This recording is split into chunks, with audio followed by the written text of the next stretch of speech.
Hi everyone, my name is Silly and welcome back to my channel. Today we're discussing the best books of the year. So this is right around 10. It's either 9 or 11, honestly. It's basically all of the 5-star reads that I've also have decided are the best. So there's some books that were 5 stars, but just weren't of the same caliber as the other books on this list, so I axed those from this list. We have quite a fun selection of fantasy, a little bit of sci-fi, and some romance, so I'm very excited to get into this, and without further ado, let's get started. Let's first chat about the fantasy, because I need to talk about the will of the many. So many people were talking about this for the last year, and I was like, yeah, sure, it sounds good. Maybe one day I will read it, because look at it, it's huge. And then there's something about the new paperback that just spoke to me. The hardcover was beautiful, don't get me wrong, but something about this just enticed me, just pulled me in.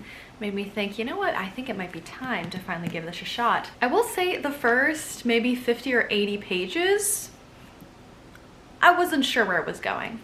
I wasn't sure what the vibes are, what we were feeling. After maybe page 100, 150, whew, we were right in. And the last 300 pages I read in 2 days. So this was phenomenal. I'm still trying to figure out how to explain this book, because I don't want to say it's a fantasy take off the Roman Empire, but it is a little bit. So take that with a caveat. Imagine fantasy, a little bit more advanced version of the Roman Empire, and there's this hierarchical system in place in the empire where people on the lower rungs give up their power to the next tier. And it basically takes half of your power, gives it up to the next one, so that as the tiers go up, the person at the top of this like pyramid of power has the most power. And that type of power is referred to as will. So the person at the top controls the will of the many. Make sense? The story revolves around an orphan who is basically taken under the wing of someone in the hierarchy to gain more information from this school. Our main character, Vis, is very much against the hierarchy, against the idea of giving up will for those above him, those in power. He has his own personal history with this empire and is very much against it and wants to take it down somehow, but doesn't really have the means to do so. And he's just trying to survive under the radar. Then he has this opportunity to study at this kind of university, and he goes with it and he learns a lot more about the empire while he's there, the corruption, and ways that he might be able to dismantle it. Absolutely incredible. The second book just came out and I have this in paperback, so I'm like, oh no.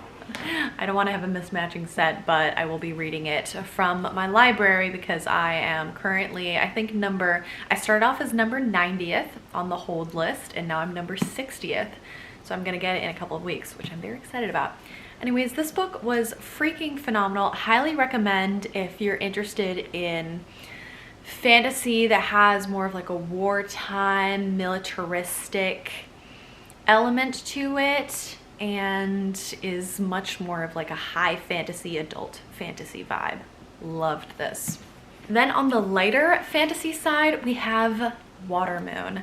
This gorgeous edition. Can we just take a moment? Look at, oh, it's just freaking, wow. Wow. And if you're looking at these whimsical vibes, that is 100% what the book is. It takes place in, I think, modern day Japan in Tokyo. And it starts off with what looks to be a cozy ramen shop. But inside is actually a pawn shop where you can pawn away your regrets for a certain price. The owner and his daughter have been operating this pawn shop of regrets for a while until he goes missing, and the daughter has to figure out what has happened to him, and she decides to go into this other world where they sell these regrets and she goes off on a fantastical adventure with a customer who has come in, and instead of selling his regret to her, he helps her out to find her father, and they find out a lot of interesting things along the way. So it goes into this whimsical world of libraries with paper cranes, of histories, and it's beautifully written. Loved it. Then we have one of my favorite books of the year, The Night and the Moth. This is another gorgeous edition, which just really illustrates what the book is about so beautifully. This is about Sybil, who is a diviner for the will of the gods, and one day her fellow diviner sisters start to go missing. She decides to go off on a quest with a knight to try to figure out what is happening to her diviner sisters and to try to put a stop to it. She and her fellow sisters have cloth bound around their eyes because no commoner can look upon their eyes. No one knows why, and none of these women have seen their own eyes in a very long time. Fascinating quest. There is really an expansive fantasy world with these different magical, mythical objects of like ancient prophecies and lore, and she has to track down these ancient objects which belong to, I think, some gods in a long time ago. And she goes off on this adventure with this roguish, devilishly handsome knight, and it is truly like not exactly an enemies, but two very annoyed people begrudgingly decide to team up in order to go on this quest for mutual beneficial reasons. Then they decided to work together a little bit more, become a little bit more friendlier, and then maybe a little more and a little more.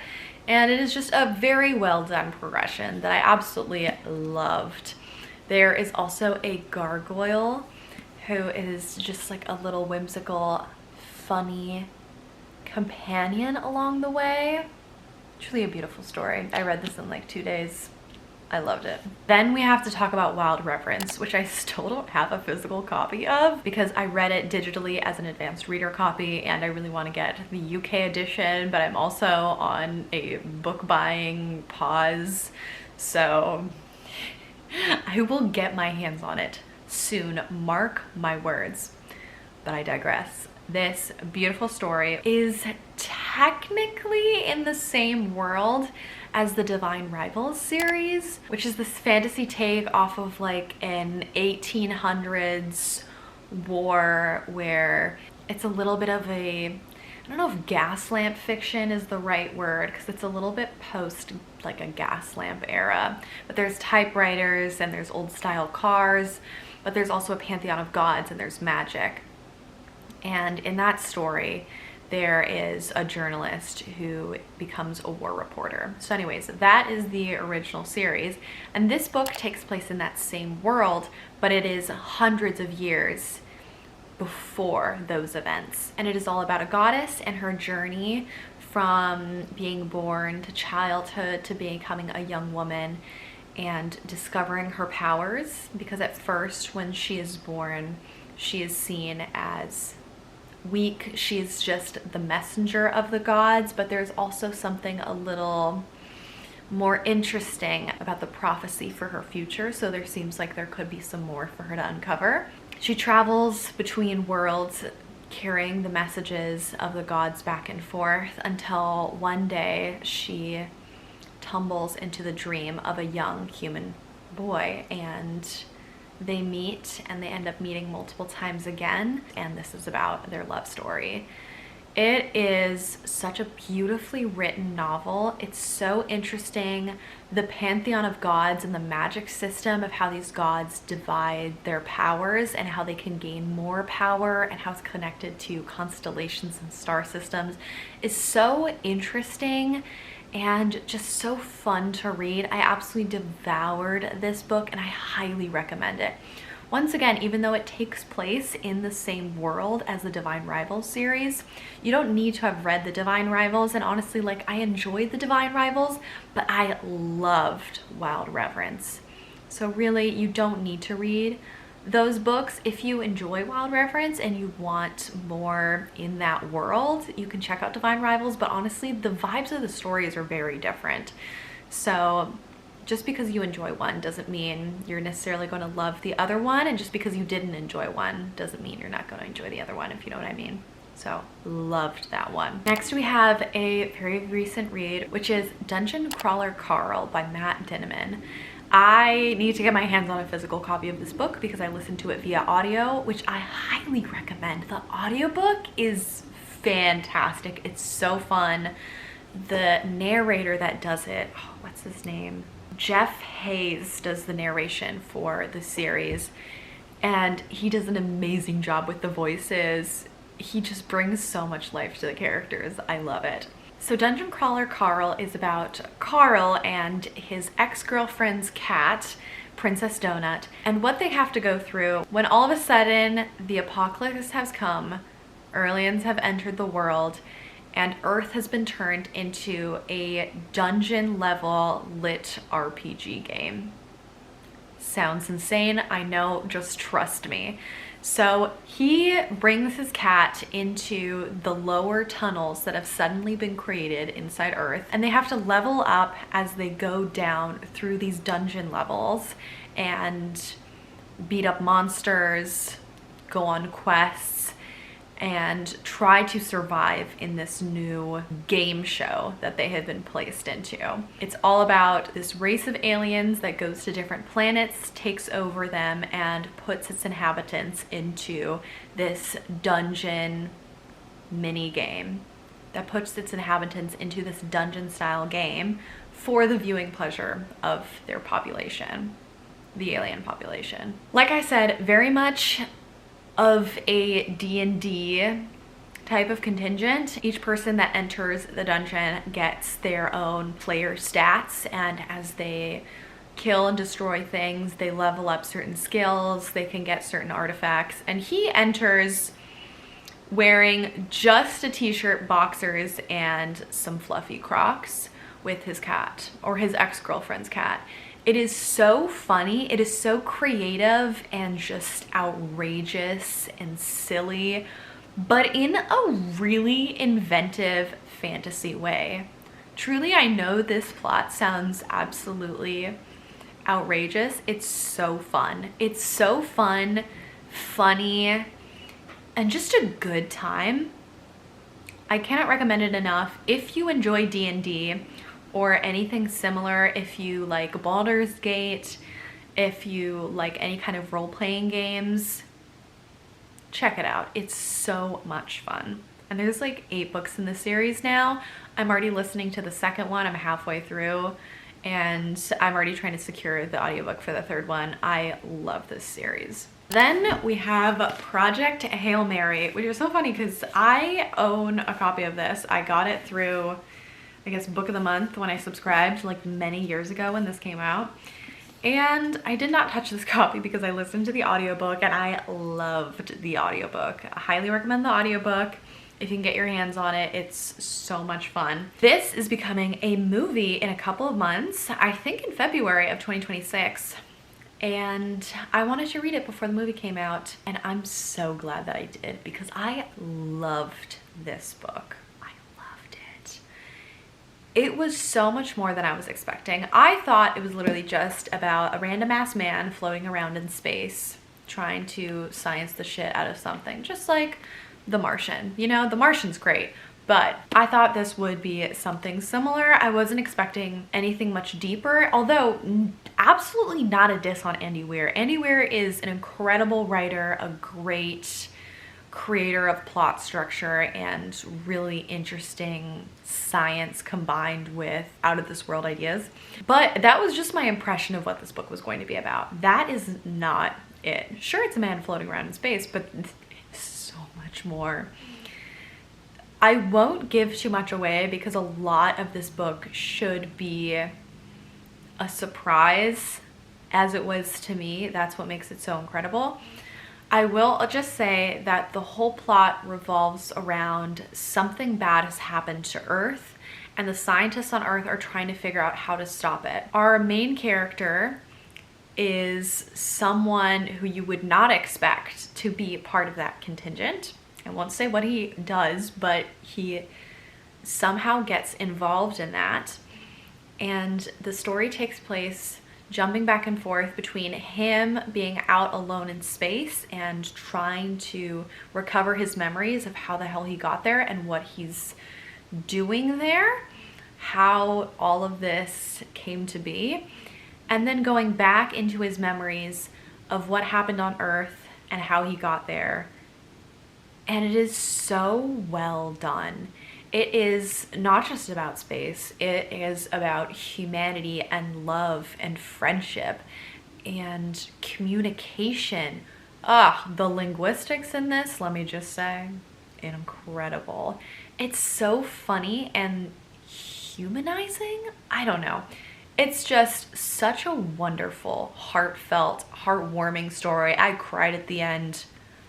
Excellent. Highly recommend. Science fiction, by the way. Continuing on the space theme, we have Atmosphere by Taylor Jenkins Reid. I have loved everything I've read by Taylor Jenkins Reid. I've read every single one of her books, even her backlist. Highly recommend her backlist if you haven't read them yet. They're great. They're not incredible like her current work, but they're great. Atmosphere shredded me in the best way possible. I also cried at the end of this book. This book starts off and it throws you right into the middle of it. This is also told through 2 different timelines. Very well done. And it goes back and forth between what is happening now, which is something has gone wrong in a NASA space mission control. Something's going on. And going back to maybe like 2 or so years before then, of when our main character Joan starts off in the first pool of women astronauts at Houston Johnson Space Center. Takes place in the 1980s, all about NASA and all about her story, meeting some incredible people, incredible young women, and it is also a queer romance. Thank goodness. It is so emotional and human and raw, and it just is incredible. I loved it. Oh my god, so freaking good. Next, we have another book that I read as an advanced reader copy. Also loved this one. Also, again, as it was an advanced copy that I got digitally. I don't have a copy of it yet, but I will be getting a physical copy because I love it. And that is the latest book in Lori Gilmore's, what is the series called actually? Something Harbor? What is this place called? Dream Harbor. There we go. Dream Harbor. I was so close. This is a series of, I think now 5 cozy romance books that take place in this idyllic small East Coast town. I enjoyed these books on varying degrees, and the Gingerbread Bakery is my favorite of the series by far, and a new favorite romance. In the Gingerbread Bakery, we follow 2 people whose names I can't remember. One is Mac. Okay, we follow Annie and Mac. Annie owns a bakery and Mac works at the local bar. For all of the previous 4 books, we've gotten little tidbits of Annie and Mac in this town. All we know is that they have an intense rivalry. They hate each other and we don't know why. And in this book, we get to find out why, and it is very satisfying. We go back and forth. Once again, dual timelines. I love a good dual timeline if it's done well. We go back and forth between the present day, when she is either the maid of honor or a bridesmaid to one of her best friend's wedding, which is actually a couple that got together in one of the previous books. But she is preparing the wedding cake and she's helping out with all of the wedding preparations, and Mac kind of gets tied into all of that as well.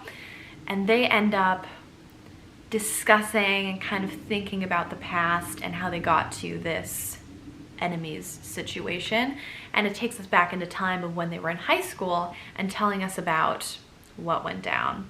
It's very well done. It's fun. It's romantic. It's exciting. It's a little spicy.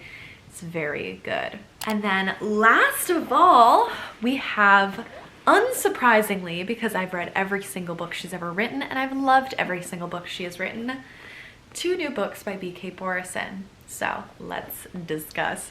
I read Business Casual, which is the 4th book in the Love Light Farm series. I've read every single book in that series. I've loved all of them. I've reread all of the previous ones.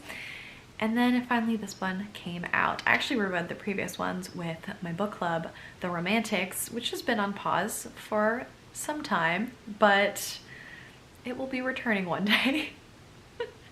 Listen, life is chaotic. There's too many things. We will be returning to the book club soon. This one is about Nova and Charlie. Nova is the sister of one of the other characters in this series, and Charlie, I think, is a best friend. Either way, it's their romance story. Nova is a tattoo artist. She's a little bit edgy, and Charlie is like an investment banker. And he's a guy in a suit, but he's actually so much more. And it's just a really sweet romance.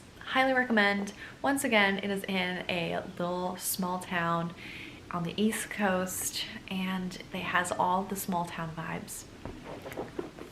Then we have First Time Caller by B.K. Borison.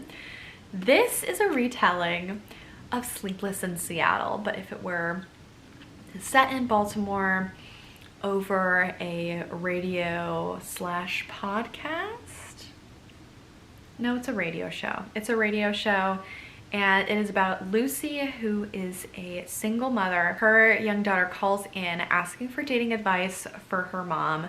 The interview goes viral, and the radio host, Aiden, ends up falling for this young mom, and it is absolutely delicious. And the next book in this series is another retelling of, I think, When Harry Met Sally, maybe? I think so. Either way, delicious, loved it, a little bit spicy. So those were all of the best books that I read in 2025.